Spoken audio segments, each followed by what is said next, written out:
ሰላም ጤና ይስጥልን ውድ ተማሪዎቻችን፣ ናትናኤል ነኝ ከሉሲ ብሪጅ አካዳሚ የ12ኛ ክፍል የኢኮኖሚክስ መምህራችሁ ነን።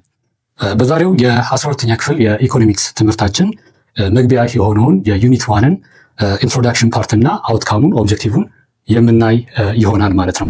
ከዛ በፊት እንግዲህ እዚች ጋር ዌብሳይታችን አለች lucyBridgeacademy.com። እዛ ሳይት ላይ በመግባት ጠቃሚ የሆኑ አጫጭር ኖቶችን፣ የጥያቄ ባንኮችን እንዲሁም ደግሞ ፐርሰናላይዝድ የሆነ ኤአይ አሲስታንት መጠቀም ትችላላችሁ ማለት ነው። ይህንን ቱል ዩቲላይዝ እንድታደርጉት እንመክራለን። እንዲሁም ደግሞ የዩቲዩብ ቻናላችንን የቴሌግራም ቻናላችንን ጆይን በማድረግ ለስራችንም ስለሚያግዝ ጆይን አድርጋችሁ እዛ ላይ መልእክቶችን የተቀያየርን ሪፋይን እያደረግን እንሄዳለን ማለት ነው ትምህርቱን። ስለዚህ በቀጥታ ወደ ትምህርታችን ስንገባ በዛሬው ሴሽን የምናየው ዩኒት አውትካሙን እና ኢንትሮዳክሽን ፓርቱን ነው ማለት ነው። ስለዚህ ብዙ ሰፊ የሆነ ነገር ሳይሆን እንደ መግቢያ ያክል እንሄዳለን ማለት ነው። ስለዚህ the fundamental concepts of macro economics በማለት ነው የሚጀምረው ትምህርታችን። መሰረታዊ የሆኑ የማክሮ ኢኮኖሚክስ ሀሳቦችን የምናይ ይሆናል ማለት ነው። ስለዚህ ከመጀመራችን በፊት እንግዲህ ዩኒቱን ጠለቅ ብለን ከመግባታችን በፊት ኦብጀክቲቮች እናስቀምጣለን ሁልጊዜ ሜትሪክስ እንዲሆኑን። ዩኒታችንን ስንጨርስ ምን ስኪል ኖሌጅ አውቀናል የሚለውን እንድንመዝንበት የሚረዳን ሜትሪክስ አድርገን መጠቀም እንችላለን። ስለዚህ እነዛ ነጥቦች ላይ እንወያያለን ማለት ነው መጀመሪያ። ስለዚህ at the end of this session we are going to be able to identify the difference between what macro economy and micro economy። በማይክሮ ኢኮኖሚ እና በማክሮ ኢኮኖሚ መካከል ያለውን ልዩነት አይደንቲፋይ ማድረግ መለየት እንችላለን ማለት ነው። እንግዲህ እንደምታውቁት ከ9ኛ ክፍል ጀምሮ ኢኮኖሚክስ ስትማሩ ቆይታችኋል። በዚህ ትምህርታችን ውስጥ እንግዲህ ስናይ የነበረው ሜንሊ ማይክሮ ኢኮኖሚክስን ነበር ማለት ነው። ማይክሮ ኢኮኖሚክስ እንግዲህ በብዛት ፎከስ የሚያደርግ የነበረው እንደምታስታውሱት አንድ ሲንግል ኢንቲቲ ኦፍ ዘ ኢኮኖሚክ ፕሌየር ነው። ከሁሉም አንዱን ይመርጥና እዛ ላይ ለምሳሌ የአንድ ካምፓኒ የአንድ ፈርም ሊሆን ይችላል ወይም ደግሞ የአንድ ሃውስሆልድ ኢኮኖሚ እንዴት ማኔጅ ይደረጋል፣ እንዴት ፈንክሽን ያደርጋል፣ እንዴት ፐርፎርም ያደርጋል የሚለውን የሚያጠና ነው። ለምሳሌ አንድ ፈርም ፕሮዳክት ወይም ደግሞ ሰርቪስ ፕሮዲውስ በማድረግ ላይ የተሰማራ ቢሆን ለምሳሌ ኪው ኳንቲቲ ኦፍ ፕሮዳክት ቢያመርት ከዛ በፒ ፕራይስ ቢሸጥ በስንት ቢሸጥ ይሻላል፣ ኢኩሊብሪየሙ የቱ ጋር ነው፣ ዲማንዱ ሰፕላዩ፣ እንደዚህ አይነት ነገሮችን የተወያየንበት ነው። ነገር ግን እንደምታስታውሱት አንድ ሲንግል ኢንቲቲ ላይ ያተኮረ ነበረ ትምህርቱ ማለት ነው። በዚህኛው ሴሽናችን ግን በ12ኛ ክፍል የመጀመሪያው ሴሽን የሚሆነው ማክሮ ኢኮኖሚ ላይ የሚያጠነጥን ይሆናል። እንግዲህ ማክሮ ኢኮኖሚ ሲባል ምንድን ነው? ቢግ ፒክቸሩን የአንድ ሀገር የዓለምን ኢኮኖሚ ጤንነት፣ ፐርፎርማንስ የሚያጠና ነው ማለት ነው። ስለዚህ ማክሮ ኢኮኖሚክስን ቢግ ፒክቸር ነው ማለት ነው። ቢግ ፒክቸር ነው ማለት ነው። ስለዚህ ሪል ዲሉ ያለው እዚህ ጋር ነው ማለት ነው። ሁሉም አግሪጌትድ ሲሆን በዲስአግሪጌትድ ሌቭል ያጠናናቸው በማክሮ ኢኮኖሚ ያጠናናቸው ተዋንያን የኢኮኖሚ ተዋንያን አግሪጌተር ሲሆን ኢፌክታቸው ምን ይሆናል ማለት ነው? ማክሮ ኢኮኖሚ ላይ እናጠናዋለን ማለት ነው። ስለዚህ በዚህ በማክሮ ኢኮኖሚ ጥናታችን ላይ ሌላው ፎከስ የምናደርግበት ነገር ምንድን ነው? ፎከስ ኤሪያዎቹን የትኩረት ነጥቦቹን እናያለን ማለት ነው። ምን ላይ ነው የሚያተኩረው ማክሮ ኢኮኖሚክስ? ስለምንድን ነው ሊያስተምረን ስፔሲፊካሊ አተኩሮ የሚያያቸው የሚለውን እናያለን ማለት ነው። ሌላው እንግዲህ የምናየው ምንድን ነው? we are going to be able to analyze the challenges of ማክሮ ኢኮኖሚክስ ማለት ነው። ምን አይነት ቻሌንጆችን ነው አድሬስ ማድረግ የፈለገው ማክሮ ኢኮኖሚክስ የሚለውን አናላይዝ እናደርጋለን፣ እንተነትናቸዋለን ማለት ነው። ሌላው እንግዲህ we are going to differentiate approach of economics ክላሲካል፣ ኬኔዥያን፣ ሞኔታሪስት የሚባሉትን የማክሮ ኢኮኖሚ አፕሮቾችን ስኩል ኦፍ ቶቶችን እናያቸዋለን ማለት ነው። እንዴት ነው ስኩል ኦፍ ቶቶቹ ኢቮልቭ እያደረጉ እዚህ የደረሱበት ደረጃ የደረሱት የሚለውን እናያለን። እንዲሁም ደግሞ ምን አይነት ሀሳብ ቲዮሪዎችን ያስተላልፋሉ የሚለውን እናያለን ማለት ነው። ስለዚህ ለመጀመሪያ ያክል ያው እንግዲህ በኢንትሮዳክሽን ነው የምንጀምረው። ማክሮ ኢኮኖሚክስን ኢንትሮዲውስ እናደርገዋለን ለመግቢያ ያክል። በሚቀጥለው ሴሽናችን በእርግጥ በስፋት ዴፊኒሽኑን ቻሌንጆቹን እያየን እንቀጥላለን። ነገር ግን አሁን ማክሮ ኢኮኖሚክስ የሰፊው ብሮዱ የኢኮኖሚክስ ክፍል የሚለውን ምንድን ነው የሚያጠናው የሚለውን ኢንትሮዲውስ እንደራረጋለን። ስለዚህ እንዳወራ ነው ማክሮ ኢኮኖሚክስ አንዱ የኢኮኖሚክስ ቅርንጫፍ ነው። ይህ የኢኮኖሚክስ ቅርንጫፍ እንግዲህ አትኩሮቱ ያለው ምንድነው? ኦቨርኦል ፋንክሽኒንግ ኦፍ አን ኢኮኖሚ ኦር ደግሞ ኦቨርኦል ፐርፎርማንስ ኦፍ አን ኢኮኖሚ፣ የኢኮኖሚው ፋንክሽኒንጉ እንዴት ነው፣ እንዴት ፋንክሽን እያደረገ ነው የሚለውን እናያለን። እንዲሁም ደግሞ ኦቨርኦል ፐርፎርማንሱ እንዴት ነው ፐርፎርም እያደረገ ያለው ኢኮኖሚውን የሚለውን እናያለን ማለት ነው በማክሮ ኢኮኖሚ ስናጠና። ሌላው ኢት ኤግዛማይንስ ዋት ብሮድ ኢኮኖሚክ አግሪጌትስ፣ ብሮ የሆነውን ሰፊውን የኢኮኖሚክ አግሪጌቶች ሰብስቦ ኤግዛማይን ያደርጋቸዋል። ምን አይነት ኢፌክት አመጡ ናሽናል ኢንካም ላይ፣ ኢንፍሌሽን ላይ፣ አንኤምፕሎይመንት ላይ፣ ኢኮኖሚክ ግሮዝ ላይ ምን አይነት ኢፌክት አመጡ የሚለውን እናያለን ማለት ነው። እንግዲህ ናሽናል ኢንካም ስንል ሀገሪቷ አጠቃላይ ኢኮኖሚው ፌርሊ ዲስትሪቢዩት የሚደረገው የኢንካም የፕሮዳክቱ የተመረተው ምርት ተሸጦ ለህዝቡ የኑሮ ደረጃ መሻሻል፣ ያው ዋናው ዓላማው የኢኮኖሚክስ ጥናት እሱ አይደለም። ስኬርስ የሆነውን ሪሶርስ ዩቲላይዝ አድርገን ኢፊሽንትሊ ኤንድ ኢፌክቲቭሊ ተጠቅመን የሁሉንም ዜጎቻችንን ኒድስ ኤንድ ዋንትስ ማሟላት፣ የተሻለ ህይወት እንዲኖሩ ማድረግ ነው። ስለዚህ ናሽናል ኢንካማችንን እንዴት እናሳድግ፣ ኢኮኖሚክ ሰስተነብል የሆነ ኢኮኖሚክ ግሮዝ ማምጣት የምንችለው ምን አይነት ፖሊሲ ሜዥሮች ብንወስድ ነው የሚለውን የምናጠናበት ነው። ሌላው ኢንፍሌሽን ይጠናል፣ አንኤምፕሎይመንት ይጠናል። እነዚህ እንደ ኢንዲኬተርም እንደ ቫሪያብልም ይወሰዳሉ። ለምሳሌ ኢንፍሌሽን ማለት ምንድን ነው? የዋጋ ግሽበት ወይም የዋጋ ንረት የምንለው ማለት ነው። አንድ ኢንፍሌት አደረገ ማለት ሲወጣ ሲንር ዋጋ ኢንፍሌት አደረገ፣ ኢንፍሌሽን አለ እንላለን። ከአምናው ዘንድሮ የሆነ ነገር ሲጨምር ማለት ነው። ለምሳሌ 10 ብር ይገዛ የነበረ እቃ በአንዴ ወደ 100 ብር ከወጣ በአንድ አመት ውስጥ ምን እንላለን? ኢንፍሌት አድርጓል፣ ኢኮኖሚው በኢንፍሌሽን ተመቷል እንላለን ማለት ነው።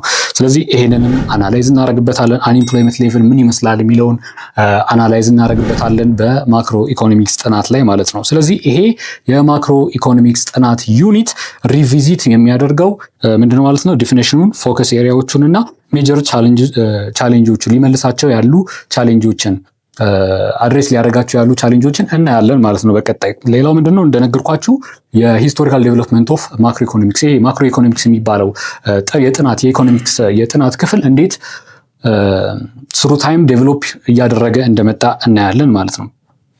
ሌላው የምናየው እንግዲህ ምንድነው ፎከስ ኤሪያ ኦፍ ማክሮ ኢኮኖሚክስ ላይ ምን ላይ ነው ፎከስ አድርጎ የሚያጠናው የሚለውን የምንተነተንበት ነው ማለት ነው። ስለዚህ ማክሮ ኢኮኖሚክስ ፎከስ የሚያደርገው አንደኛ ናሽናል እና ግሎባል ኢኮኖሚክ ስታተስ ላይ ማለት ነው። ኢኮኖሚክ ኢንዲኬተሮቹን ያጠናል፣ ይተነትናል ማለት ነው። ስለዚህ እነዚህ ኢኮኖሚክ ኢንዲኬተሮችን ቫሪያብሎችን ሲያጠና ሲተነትን ምንድነው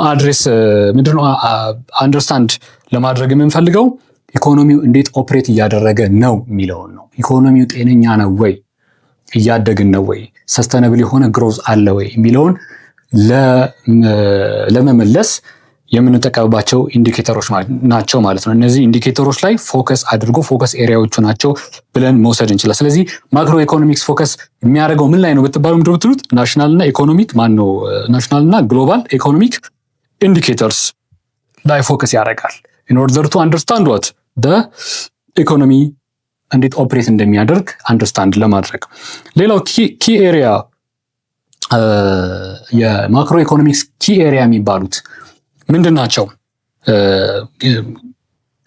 ግሮስ ዶሜስቲክ ፕሮዳክት የሚባለው ኢንዲኬተር አንደኛው ነው። ኢንፍሌሽን ሬት ሌላኛው ነው። ኢምፕሎይመንት ሌቭል ሌላኛው ነው። እነዚህ እስካሁን የተቃቆስኳቸው ምንድን ናቸው ማለት ነው? ኢንዲኬተርስ ናቸው፣ ኪ ኤሪያዎች ናቸው። እናጠናቸዋለን። እነዛን ስናጠና ደግሞ how the economy is operating የሚለውን በኋላ ላይ መተንተን እንችላለን ማለት ነው። ስለዚህ እነዚህን ከመመለስ እነዚህን ፎርሙሌት ከማድረግ ነው የምንጀምረው ማለት ነው። ስለዚህ ልንይዛቸው ይገባል። አንደኛው ምንድነው? ጂዲፒ ግሮስ ዶሜስቲክ ፕሮዳክት የሚባለው ኢንፍሌሽን ሬቱ ከአምናው ለዘንድሮ በምን አይነት ሬት ነው ኢንፍሌሽኑ እየሄደ ያለው የሚለውን እናያለን። ኢምፕሎይመንት ሌቭሉን እናያለን። ሌላው ኪ ነገር ምንድነው? ማክሮ ኢኮኖሚክስ አናላይዝ ከተደረገ ከተተነተነ በኋላ በሚሰጠን ኢንሳይት ምንድነው የምናደርገው? ፖሊሲ ነው ክራፍት የምናደርገው፣ ፖሊሲ ነው ዲዛይን የምናደርገው። እነዚህ ፖሊሲዎች ደግሞ በሁለት እንከፍላቸዋለን። ፊስካል ፖሊሲ እና ሞኒታሪ ፖሊሲ እንላቸዋለን። ፊስካል ፖሊሲ የምንለው ገቨርንመንት የሚያረቀው ፖሊሲ የሚያወጣው ፖሊሲ ነው። ምን ላይ ነው ሜንሊ ፎከስ የሚያደርገው? ስፔንዲንግ እና ታክሴሽን ላይ፣ ገቨርንመንት ታክሴሽን ላይ ፎከስ የሚያደርግ ፊስካል ፖሊሲ ይባላል ማለት ነው። ሌላ ሞኔታሪ ፖሊሲ የምንለው ከገንዘብ ረገድ ጋር የተያያዘ በዋነኝነት ሴንትራል ባንክ ወይም ደግሞ ናሽናል ባንክ የሚወስነው ነው ማለት ነው። ስለዚህ እነዚህን ሁለት ፖሊሲዎች መያዝ አለባችሁ ማለት ነው። ኪ ኤሪያ ናቸው። እነዚህም በማክሮ ኢኮኖሚክስ ጥናታችን የምንዳስሳቸው ማለት ነው። ስለዚህ እነዚህን ኪ ኢንዲኬተሮች ካጠናን በኋላ በማክሮ ኢኮኖሚክስ ምንድነው የምንጠቀመው? ፋይዳው ምንድነው? ይህን ማጥናታችን ካልን ፖሊሲ ሜከሮች፣ የሀገሪቷ ፖሊሲ ሜከሮች እና ኢኮኖሚስቶች ኤክስፐርቶች ምን ዲዛይን ያደርጋሉ? ስትራቴጂ፣ እንዴት ከዚህ በኋላ ለሚቀጥሉት ጊዜያት ምን አይነት ሳውንድ የሆነ ኢኮኖሚ፣ ሄልዚ የሆነ ኢኮኖሚ እንዲኖረን ምን አይነት ስትራቴጂ እንከተል የሚለውን ዲዛይን ያደርጋሉ። ስትራቴጂ ማለት ነው።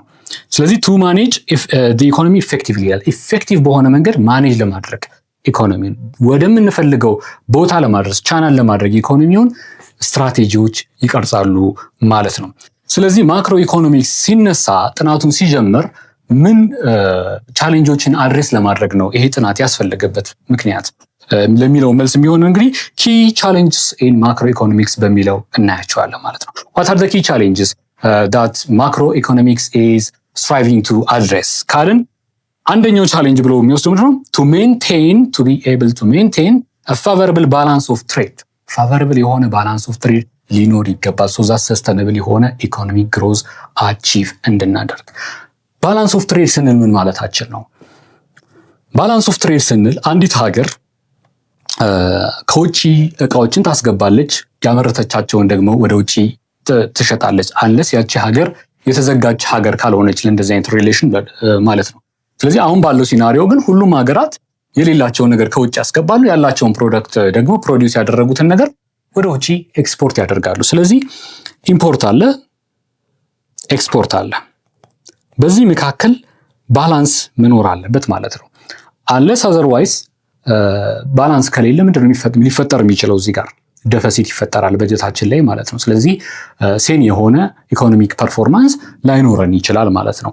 ለምሳሌ ያክል ብንወስድ ሀገራችን ከምትታወቅባቸው ምርቶች መካከል ኮፊ፣ ሌዘር ፕሮዳክትስ፣ ፍላወር እንደዚህ የመሳሰሉ ፕሮዳክቶቻችንን ወደ ውጭ ሀገር በመላክ በውጭ ምንዛሬ ሸጠን ወደ ሀገራችን የውጭ ምንዛሬ እርን እናደርጋለን። ረቨኑ አይደለም። ያ ረቨኑ ለምሳሌ ከዚህ ሁሉ ፕሮዳክት በተያዘው የበጀት ዓመት ያገኘ ነው $10 ቢሊዮን ነው ብንል ከውጭ ደግሞ ማስገባት ያሉብን ነገሮች አሉ። ለምሳሌ መድኃኒቶች፣ የኤሌክትሮኒክስ ውጤቶች፣ ሌሎችም ነገሮች ከውስጥ አስገብተን ለሀገር ውስጥ ፍጆታ እንጠቀማለን። እነዚህን ለማስገባት ደግሞ አሁንም በውጭ ምንዛሬ ነው ከፍለን የምናስመጣቸው አይደለም። እነዚህ የምናስገባቸው ፕሮዳክቶች በሙሉ ደግሞ ወጪያቸው $20 ቢሊዮን ቢደርስ ይሄ የሚፈለግ አይነት ነገር አይደለም። ምክንያቱም ደፈሲት ይፈጥራል። አሁን ያስገባነው 10 ቢሊዮን ነው፣ የምናወጣው ወጪ ግን 20 ቢሊዮን ነው።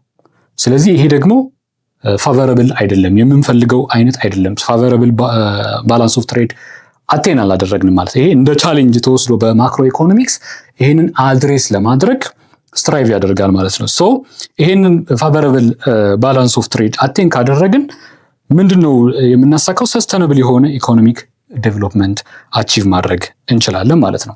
ሌላው እንግዲህ ምንድነው ማክሮ ኢኮኖሚክስ እንደ ዲሲፕሊን ኢመርጅ ካደረገ በኋላ ኢቮልቭ አድርጓል ስሩ ታይም። የተለያዩ አይነት ስኩል ኦፍ ቶቶች ተንጸባርቆበታል። በማክሮ ኢኮኖሚክስ ስር ቲዮሪዎች አሉ። እነዛ ቲዮሪዎች ኢቮልቭ ያደረጉባቸው የመጡ ኢመርጅ ያደረጉባቸው ስኩል ኦፍ ቶቶች አሉ። እነሱን የምናይበት ክፍል ነው ማለት ነው። ስለዚህ ማክሮ ኢኮኖሚክስ ሃዝ ኢቮልቭድ ስሩ ታይም ስሩ ቫሪየስ ስኩልስ ኦፍ ቶት ማለት ነው። ኢቮልቭ ሲያደርግ መጥቷል ማለት ነው። እያንዳንዱ ስኩል ኦፍ ቶት ደግሞ የራሱን የሆነ ቲዮሪ ስለ ኢኮኖሚክ ቢሄቪየር ይሰጣል ማለት ነው። ከነዚህ ስኩል ኦፍ ቶቶች መካከል እንግዲህ ወደፊት ኢንዲቴል የምናያቸው ምንድን ናቸው? ክላሲካል የሚባል አለ፣ ኬኔዥያን፣ ሞኔታሪስት የሚባል አፕሮች አለ፣ ሌሎችም ኒው ኬኔዥያን እንደዚህ የመሳሰሉ ስኩል ኦፍ ቶቶች አሉ ማለት ነው። እያንዳንዳቸው ስለ ማርኬት ኢፊሽንሲ፣ ስለ ገቨርንመንት ኢንተርቬንሽን they all have their saying ማለት ነው። ይሄ ቢሆን ጥሩ ነው፣ ይሄ ቢሆን ጥሩ ነው ብያሉ የሚሰጡት ቲዮሪ አለ ማለት ነው። እሱን ኢን ዲቴል በቀጣይ ሴሽን የምናየው ይሆናል ማለት ነው።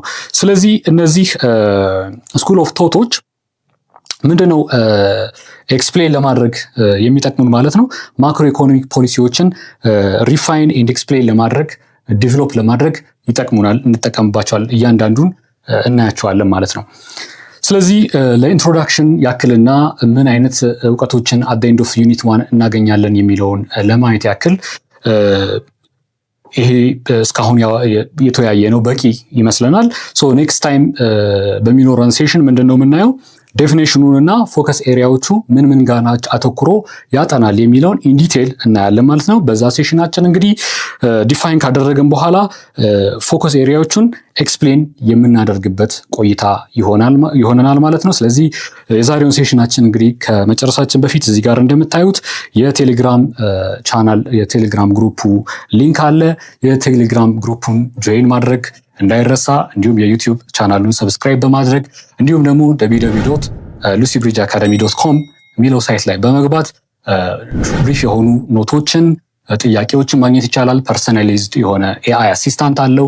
እሱን ዩቲላይዝ ማድረግ እንዳትረሱ። ናትናኤል ነበርኩኝ ከሉሲ ብሪጅ አካደሚ። ቻው።